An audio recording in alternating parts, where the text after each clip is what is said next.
사도 바울과 그 일행이 2차 전도 여행을 진행하고 있습니다. 1차와 좀 다른 것이 2차 전도 여행은 사도 바울이 하고 싶은 대로 못했습니다. 많은 열매들이 있는 것을 보았지만 성령과 예수형이 막아서 빌립보라는 이 유럽의 첫 관문지인 그 도시로 와서 첫 교회와 첫 성도를 만나게 되지요. 거기서 원치 않는 일 때문에 매를 맞고 감옥에 들어가게 됩니다. 감옥 안에서 찬양하고 기도할 때 하나님께서 옥문을 열어주시는 옥토가 지진이 일어나는 역사를 경험하게 되지요. 풀려나와서 그들은 바로 이동을 하게 됩니다. 그 다음 지역인 데살로니가로 옮겨가게 되지요. 이 지역은 빌립보에서 이 데살로니가까지는 약 120km 정도가 떨어져 있는 도시입니다. 그것까지 이 매를 맞고 아픈 몸을 이끌고 바울과 실라가 이동을 하게 됩니다. 그렇게 이제 유럽의 두 번째 도시인 데살로니가 교회로 움직이지요. 오늘 이 데살로니가 교회와 그리고 베레아라는 지역을 함께 보게 됩니다. 그 이외에도 아테나라는 곳과 고린도, 그리고 그 머리를 다 깎았던 그 도시도 가고 에베소라는 곳도 가게 되지요. 사도 바울의 2차 전도 여행, 전도 여행 가운데 우리가 몇 가지 특징을 볼 수 있다면, 사도 바울은 거의 한 도시에서 한 도시로 갈 때는요, 쫓겨남을 당하듯 가게 됩니다. 여러 가지 핍박과 박해 가운데 옮겨가게 된다라는 거지요. 복음의 열정을 가지고 있다 하더라도 이 박해를 계속 받게 되면 사람의 마음이 식어들게 마련인데, 사도 바울은 어쩐지 박해를 받으면 받을수록 더 뜨거운 열정이 일어나는 사람이 사도 바울입니다. 이번 수련회 때 마지막 날 이제 아이들 고기를 구워 주려고 이제 숯불을 피우는데, 숯불을 피우는 것과 똑같다는 생각이 좀 잠시 들더라고요. 숯불을 모아서 불을 피우지만 좀 지날 때는 숯불을 좀 흩어서 불이 여러 개로 퍼질 수 있도록 퍼뜨려 놓는, 그렇게 해야지 고기가 여러 가지로 여러 군데를 익을 수 있기 때문에 그 숯을 좀 이렇게 펴놓게 됩니다. 펴놓는다 하더라도 그 숯불은 꺼지지 않더라고요. 더 뜨거워지지요. 더 활활 타오르는 모습을 보았습니다. 사도 바울의 마음이 이와 같았어요. 핍박을 하면 할수록, 바람이 세게 불면 불수록 더 뜨겁게 타오르는 마음이 사도 바울 가운데 있었다라는 거지요. 하지만 그 박해 때문에 더 이상 곳에 머물러 있을 수가 없었습니다. 데살로니가도 마찬가지예요. 오늘 5절에 보니까 유대인의 시기하는 사람들이 불량배인들을 선동해서 소동을 일으키는 장면이 나오지요. 어쩔 수 없이 성령의 역사가 있음에도 불구하고 박해 때문에 또 다른 지역인 베레아로 움직입니다. 그런데 거기선 또 어떤 일이 있었던가요? 13절에 보니까 데살로니가에 있었던 폭동을 일으켰던 사람들이 이 베레아까지 와요. 그리고 또 소동을 일으키는 장면을 봅니다. 이 모습을 보면서 제가 한 가지 깨달은 게 있습니다. 사도 바울이 이걸 사인으로 받았구나라는 거예요.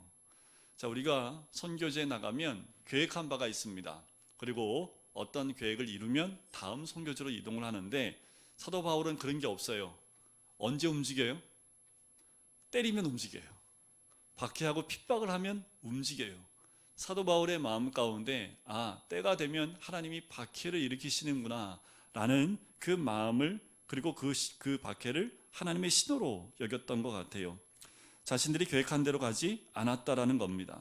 자, 이게 첫 번째 특징이고요. 또 두 번째 특징이 있는데, 어느 도시를 가든지 회당을 찾아갔다라는 겁니다. 빌립보 경우는 회당이 없었습니다. 그래서 뭐하러 갔습니까? 기도 처소가 있는가 찾으러 갔다가 누굴 만나요? 한 여인 루디아를 만나지요. 그 여인에게 복음을 전합니다. 자, 그래서 데살로니가에도 와서 제일 먼저 했던 게 뭐던가요? 유대인의 회당을 찾아갑니다. 그곳에서 말씀을 강론하고 복음을 증거하지요. 그건 베레아도 마찬가지예요. 10절에 보시면 베레아에 가자마자 이들이 어디로 가요? 유대인의 회당에 들어갔다라고 나오지요. 바울 일행은 베레아에 가자마자 회당을 찾았습니다. 왜냐하면 유대인의 회당을 베이스로 삼고자 했던 겁니다. 그것을 중심을 잡고 움직이는 거예요. 무작정 모르는 사람을 찾아가는 것이 아니라 사도 바울은 자기가 가장 익숙한 환경인 그 유대인 회당으로 갑니다. 거기서 유대인들에게 복음을 전해요. 그리고 난 다음에 이방인에게도 전도를 하는 모습을 보게 됩니다. 이것은 사도 바울이 전도했던 모든 전도 여행의 동일한 방법으로 사용하는 원리입니다. 사도 바울은요, 익숙한 곳에서부터 시작해서 익숙하지 않은 곳으로 복음을 들고 찾아가는 방법, 이것이 전도 여행에서 찾아봤던 특징 중에 하나입니다. 또 세 번째 특징으로 볼 수 있는 건 뭐냐면 하나님이 준비해 두신 사람을 만났다라는 거예요. 하나님 만나게 하신 몇 사람, 그 소수 사람을 먼저 전도했다라는 겁니다. 하나님 만나게 해주신 사람에게 제일 먼저 말씀을 강론하는 장면이 2절에 나옵니다. 바울이 자기의 관례대로 그들에게로 들어가서 새 안식일에 성경을 가지고 강론하며 라고 나오지요. 자, 여기서 주목해 보아야 될 말이 자기의 관례대로입니다. 다른 말로 말하면 자기 법칙대로라고 얘기할 수 있고요. 요즘 말로 말하면 자기 스타일대로라는 말입니다. 조금 더 애들 쓰는 말로 지 마음대로 이런 건 아니겠지요. 사도 바울도 스타일이 좀 있어요. 스타일이 있는데 그 스타일이 뭐냐면 말씀을 전하는 것이 그의 스타일입니다. 이때 당시에 유대인 회당에 가면 유대인 관례가 있습니다. 그런데 그곳에 말씀을 전할 때 그 자기의 관례대로 자기 스타일대로 그 말씀을 전했다라는 거예요. 또 한 가지 빌립보에서 보면 또 다른 자기 스타일이 나옵니다. 그게 뭐냐면 회당이 없으면 뭐 했다고요? 기도하러 갔다고요. 사도 바울의 두 가지 스타일입니다. 첫 번째 기도하는 거지요. 두 번째는 말씀을 전하는 겁니다. 사도 바울의 스타일의 가장 큰 두 가지 축입니다. 말씀을 전하고 기도하는 것 통해서 하나님의 역사를 일으켰던 사람이 사도 바울입니다. 그 마음에 꺼지지 않는 열정을 계속해서 뜨겁게 만들 수 있었던 두 가지도 이 기도와 말씀이었다라는 거지요. 이 자기 스타일, 어쩌면 이것은 하나님이 주신 사도 바울에 고정되어져 있는 그 모습이지요.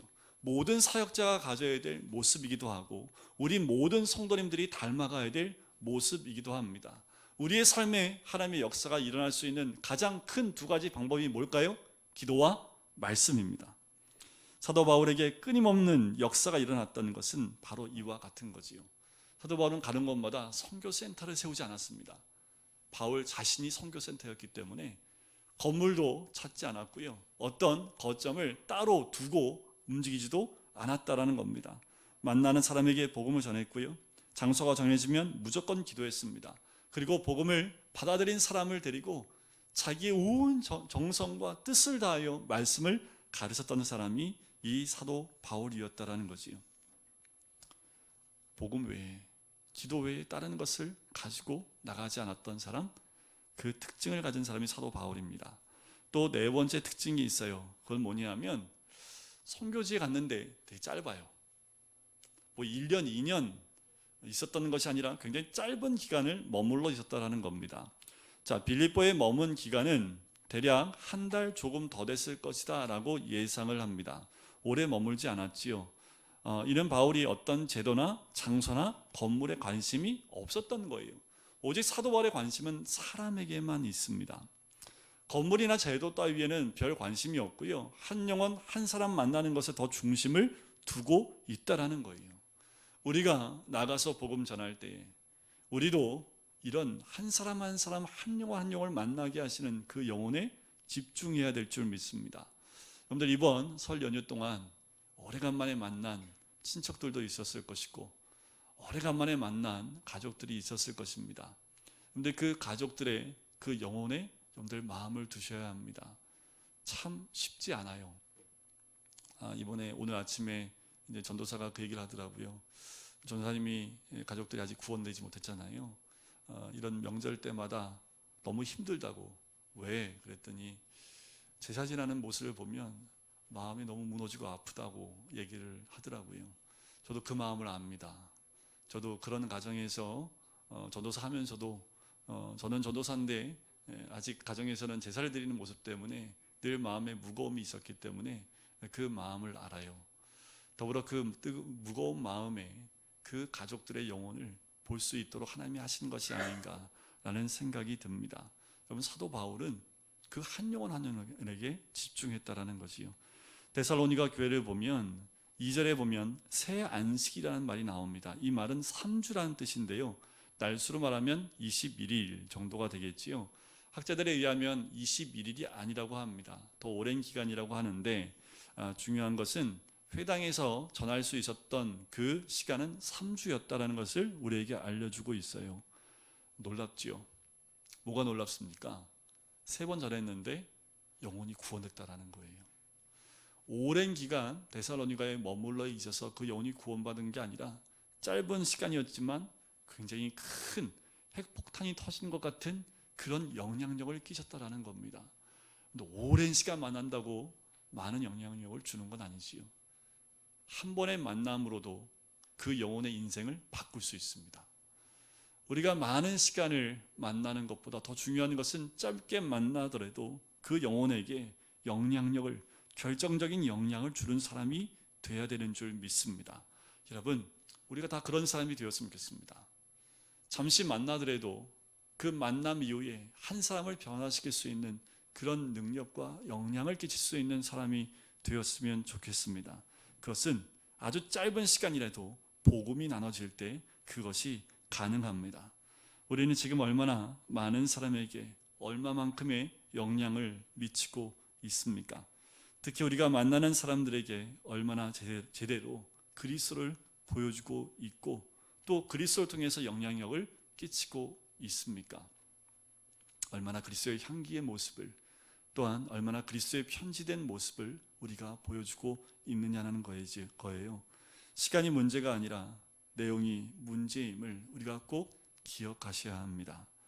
3절을 보실까요? 3주 동안, 그 짧은 기간 동안에 바울이 전해준 2가지의 내용이 3절에 나옵니다. 우리 3절을 같이 한번 읽어볼까요? 시작. 뜻을 풀어 그리스도가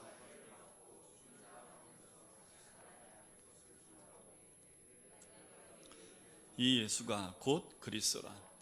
자, 전한 게 딱 2가지입니다. 나를 위해 죽으시고 다시 부활하셨다라는 거지요. 예수님의 십자가와 부활을 전하는 것이 사도 바울의 말씀의 핵심의 첫 번째 내용입니다. 하나님께서 그 죽은 예수를 사흘 만에 부활시켰다는 것, 그리고 2번째 메시지는 그 예수가 곧 그리스도라는 것을 3절 끝부분에서 이야기를 하고 있지요. 이 내용은 신약 전체에서 우리에게 말씀해주고 싶은 말씀의 핵심입니다. 예수가 메시아다라는 거지요. 다시 말씀을 드리면 이분이 메시아다, 우리 민족이 수천 년 동안 기다리고 갈망해왔던 바로 그 메시아가 바로 이 예수입니다 라고 알려주고 있는 것, 그것이 바로 예수가 그리스도다 라고 이야기하고 있는 거예요. 사도 바울은 짧은 시간에 제한된 공간에서 바로 이 메시지, 예수 그리스도에 대한 핵심되는 메시지를 전했습니다. 여러분, 우리가 가지고 있어야 됩니다. 한 5분 우리에게 만날 수 있는 사람을 하나님이 붙여주셨다면 여러분들 5분 동안 뭘 전하시겠습니까? 우리 인생 가운데 하나님 만나게 하시는 한 영혼이 분명히 어떤 사람은 1분만 만나고 헤어지는 사람이 있을 수 있습니다. 그런 사람에게 우리가 어떻게 전해야 될까요? 예수님은 당신을 위해 돌아가셨고 당신을 위해 다시 사셨고 지금도 살아 계셔서 우주 만물을 통치하시며 그분이 하나님이 약속하신 당신의 구원자입니다. 그러니 예수님을 믿으십시오. 간단하게 이런 복음의 메시지가 우리들 모두에게 있어야지요. 그런데 이 메시지가 선포되면 나타나는 항상 2가지 반응이 있습니다. 첫 번째는 긍정적인 반응이에요. 또 하나의 반응은 부정적인 반응이지요. 자, 4절 한번 볼까요? 데살로니가에 보니까 이 말씀을 듣던 사람들 가운데 경건한 헬라인의 큰 무리와 적지 않은 귀부인도 권함을 받고 바울과 실라를 따르나. 경건한 유대인이 아닙니다.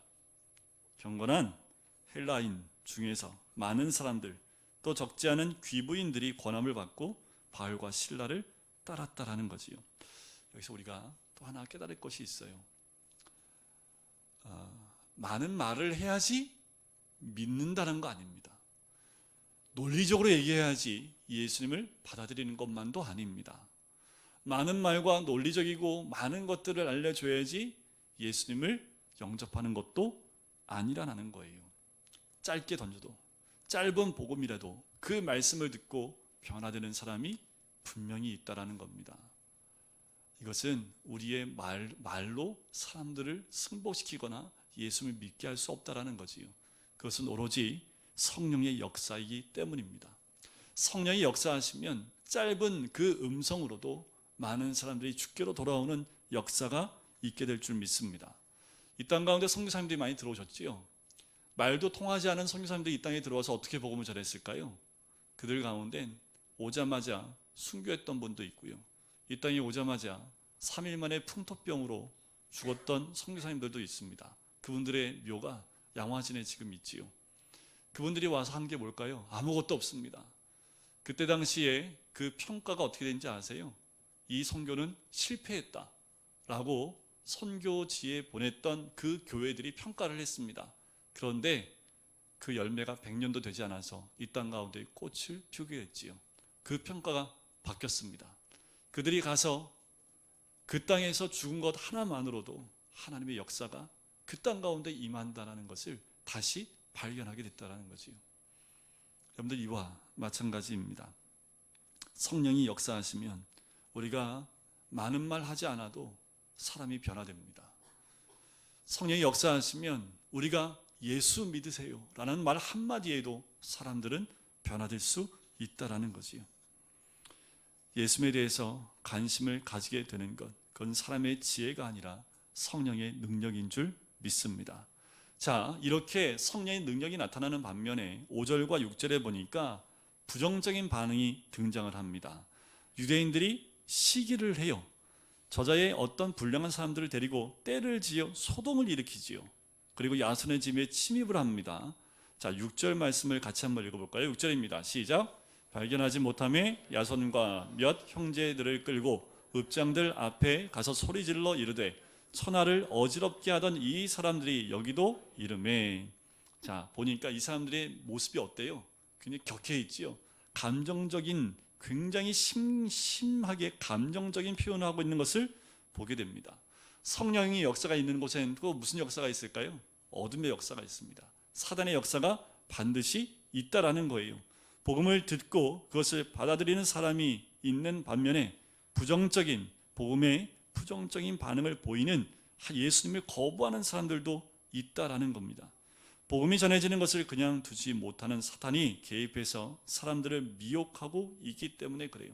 저번 주에도 함께 나눴지만 사단은요, 우리를 넘어뜨리는 몇 가지 단계가 있습니다. 첫 번째 유혹하지요. 유혹해도 안 넘어가면 어떻게 해요? 소동을 일으킵니다. 소동을 피우고 또 안 넘어가면요, 폭력을 행사하는 것이 이 사단의 모든 방법이지요.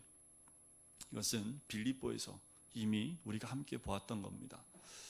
선교지를 함께 보면서요, 순교했던 우리 신앙의 선친들의 모습을 보니까 전교인이 순교했던 야월교회하고요, 염산교회가 있는데요, 거기는 전 교인이 다 순교를 했습니다. 깐난 아기부터요 어르신까지 모두가 한 번에 다 순교를 했는데, 근데 재밌는 건 뭐냐면 순교를 시켰던 사람이요, 저 북에서 내려온 사람이 아니라 그 동네에 함께 살았던 사람입니다. 그러니 그 교회 교인이 누군지 정확히 알지요. 그런데 이 순교를 시키는 그 장면 가운데 보면 한순간에 한 번에 순교를 시킨 게 아니라요, 시간을 두고 며칠에 걸려서 띄엄띄엄 순교를 시킵니다. 그 이유가 뭐냐면 도망갈 수 있는 기회를 준 거예요. 무서우면 도망가라는 거지요. 그런데 도망갔던 사람들이 순교를 당하는 그 성도들의 모습을 보고 다시 돌아옵니다. 그리고 순교지로 와서 순교하는 모습 그대로를 담고 있는 것이 야월교회에 지금도 그 기념관을 남겨놨더라고요. 핍박과 그 소동과 고통은요, 한 영혼을 어둠에 밀어놓고 그 한 영혼 한 영혼의 그 사단에 붙잡혀 있는 영혼들로 인해서 많은 그리스도인들이 순교당하는 모습을 보았습니다. 사단의 마지막 전략이 그거예요. 폭력을 행사하고 또 죽음 가운데 내어 던진다라는 거지요. 7절과 8절과 9절에 그 내용이 나옵니다. 끌고 와요. 그래서 어떻게 합니까? 소동을 일으키고요. 그리고 뭐라고 얘기하냐면 가이사의 명을 거역하여 말하되 다른 임금 곧 예수라는 이가 있다 하더이다 하고 소동을 일으킵니다. 자, 6절 끝에 보니까 이렇게 나왔었지요. 천하를 어지럽게 하던 이 사람들이 여기도 이름에 천하를 어지럽게 하는 사람들이 사도 바울이에요? 아니면 자기들이에요? 아무리 봐도 사도 바울은 천하를 어지럽게 한 적이 없습니다. 그런데 지금 데살로니가 그 땅을 어지럽게 만들고 소동을 일으킨 건 오히려 누구예요? 그 유대인들과 저작거리에 있는 사람들 아닙니까? 그럼에도 그 모든 누명을 바울 일행에게 다 씌워버리는 거지요. 더 나아가서 정치적인 사건과도 연관을 시킵니다. 정치적인 이슈에 이 모든 문제를 끌고 가는 거지요.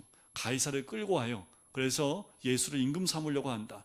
가이사의 명을 지금 어기고 있다라고 이야기합니다. 마치 예수님을 십자가에 못 박는 장면과 똑같아요. 그때에도 예수님이 십자가에 못 박지 않으면 가이사의 충신이 아닙니다 라는 말로 빌라도를 압박했던 모습, 그와 똑같이 사단의 세력은 지금도 정치적인 이슈로 우리나라의 많은 그리스도인들을 또 교회들을 압박하고 있습니다. 지금도 별반 다르지 않아요. 여러분, 시간이 가면 갈수록 정치는, 그리고 이 나라는 어쩌면 그리스도인들이 복음대로 살지 못하게끔 만들 수 있습니다. 얼마 전에 캐나다로 사역을 떠난 한 목사한테 연락이 왔는데 캐나다는 법적으로 복음을 전하지 못하는 나라가 됐답니다. 법적으로 금지를 했답니다. 복음을 전할 수 없대요. 제가 그 말 듣고 너무나 가슴이 아팠습니다. 믿는 사람끼리는 모일 수 있어도 복음을 전하다가 그게 고소가 되어지면 법적인 조처를 받을 수 있는 나라가 캐나다가 됐습니다. 캐나다도 복음이 굉장히 깊이 있게 들어갔던 나라입니다. 그런데 그 나라가 복음을 전할 수 없는 나라가 됐어요. 그런데 우리나라 어떨까요? 우리나라도 별반 다를 수 없다라는 겁니다. 여러분, 이렇게 사단은 우리로 하여금 정치적으로 우리를 공격하고 또 복음을 전할 수 없는 것으로 막을 수 있다라는 것이요. 결국 바울 일행은 데살로니가에 전도를 하지 못하고요. 베레아로 이동하게 됩니다. 그것이 10절에 나오지요. 베레아로 가자마자 유대인 회당으로 들어갑니다. 참 여기서 한 가지 또 은혜가 되는 것은 핍박받고 도망가서 만난 사람들을 한번 보세요. 11절입니다. 같이 한번 읽겠습니다. 시작. 베레아에 있는 사람들은 데살로니가에 있는 사람들보다 더 너그러워서 간절한 마음으로 말씀을 받고 이것이 그러한가 하여 날마다 성경을 상고함으로. 이름만 좀 바꾸면 좋겠어요. 금강교회에 있는 사람들은 우리 성도님들이 이 베레아 사람들처럼 너그럽고 간절한 마음으로 말씀을 받으신 줄 믿습니다. 아멘 하신 분들은 내일부터 나오셔야겠네요. 말씀을 사모했던 사람들이 이 베레아 사람들입니다. 자, 너그럽다. 데살로니가 사람들보다 훨씬 너그럽다라는 말은요, 예의도 있고 지성도 있는 사람들이다라고 한 뜻입니다. 두 가지 특징이 있는데요. 간절한 마음으로 말씀을 받아들였다라는 겁니다. 여러분, 간절한 마음으로 말씀을 받아들이니까요, 나타나는 모습이 뭐예요? 그 말씀이 정말 그런가 열심히 읽었다라는 거예요. 그 결과 많은 헬라 귀부인들과 남자들이 예수님을 믿게 됐다라는 겁니다. 여러분, 말씀을 가까이 하고 또 말씀을 간절한 마음으로 받을 때 하나님께서 역사하실 줄 믿습니다. 나를 간절히 찾는 자가 만나 주시겠다 말씀하신 것처럼 간절한 소망이 우리들 가운데 있어야 될 줄 믿습니다. 여러분, 사도 바울이 이 마음이 있었기 때문에 가는 곳마다 하나님의 역사가 있었던 거지요. 우리 성도님들 가운데 이런 간절한 마음으로 주의 말씀을 받을 때 우리 성도님들 한 사람 한 사람을 통해서 많은 영혼들이 주께로 돌아오는 귀한 은혜가 있을 줄 믿습니다. 가만히 있지 않는 마귀가 또 등장을 하지요. 그냥 데살로니가만 있으면 좋아요. 그런데 데살로니가에서 듣고요, 야, 베레아도 갔대 했더니 데살로니가에 있던 사람들이 베레아까지 찾아와요. 거리가 한 70km 되거든요. 거기까지 와요. 대단한 열심입니다. 이 정도 열심이면 여러분들 신앙인이면 끝내주는 신앙은 아니에요. 야, 이 사도 바울에게 태클을 걸기 위해서 70km를 쫓아와서 소동을 일으키는 거예요. 다른 거 다 빼고요, 이 열성만큼은 좀 닮으면 좋지 않을까라는 생각이 들어요. 지나친 행동을 하는 것을 보면 이것도 악한 영의 역사이지요. 13절과 14절에 보면 데살로니가에 있는 사람들이 와서 베레아에도 전하는 것을 듣고 무리를 소동하게 합니다. 바로 형제들이 바울을 보내어 바다까지 가게 하고 실라와 디모데는 아직 거기에 머물게 되지요. 사도 바울이 이것이 또 쌓이는 것을 알고 급히 이동하여 그 다음 도시인 아덴으로 떠납니다. 그 아덴은 배를 타고 움직여야 되는데요. 베레아에서 아덴까지는 약 320km가 떨어져 있습니다. 꽤 멀리 떨어져 있지요. 육로로 통해서 가지 않고 배를 타고 떠나야 되는 곳입니다. 너무나 상황이 급박해서요. 동료들과 함께 가지 못하고 사도 바울만 따로 배를 타고 아덴, 바로 아테나라는 도시로 피신을 하게 됩니다. 남은 동료들은 고린도에 있을 때에 합류하게 되지요. 이것이 바로 2차 전도 여행이었습니다. 복음은 이렇게 전 세계에 전해지게 됐고요. 그리고 성령의 역사가 나타나게 되는 거지요. 복음은 늘 한 지역을 변화시키는 놀라운 역사가 있었습니다. 그리고 심령을 뜨겁게 만들 뿐만 아니라 복음을 통해서 더 아름답고 감격스러운 일들이 많이 터져 나온다라는 거예요. 반면에 고난도 있고 또 핍박도 있다라는 겁니다. 근데 이 두 가지가 항상 우리에게 있기 때문에 핍박이 있을 때 오히려 기뻐하셔야 됩니다. 내가 제대로 복음을 잘 전하고 있구나 라고 보시면 돼요. 그런데 정확히 100년 후에 우리 금광교회에 대해서 어떻게 평가를 할까요? 100년 후에 우리의 자손들이 100년 전에 있었던 그 집사님 라는 이름이 남았으면 좋겠습니다. 100년 후에 우리 후손들이 그 권사님, 그 장로님, 그 교회가 이렇게 있었던 것들이 그분들의 기도와 말씀이었다라는 평가가 있었으면 좋겠습니다. 그때 이 교회 역사에 있던 성령으로 인해서 지금도 그 믿음의 뿌리가 우리 금강교회를 통해서 이어져 가고 있다는 것을 발견했으면 좋겠습니다. 그건 지금부터입니다. 우리 마음에 그 복음의 열정이 우리들 심령 가운데 지금부터 그 복음의 역사로 움직여 나갈 때에 분명한 것은 우리를 통해서 이 땅에 또한 우리 각 가정에 우리 일터에 하나님의 귀한 은혜가 임하게 될 줄 믿습니다. 이번 주에도 주의 귀하신 은혜가 말씀을 나누는 그 자리에 또 여러분 가정에 일터에 있기를 주의 이름으로 간절히 축원드립니다. 우리 함께 기도할까요? 하나님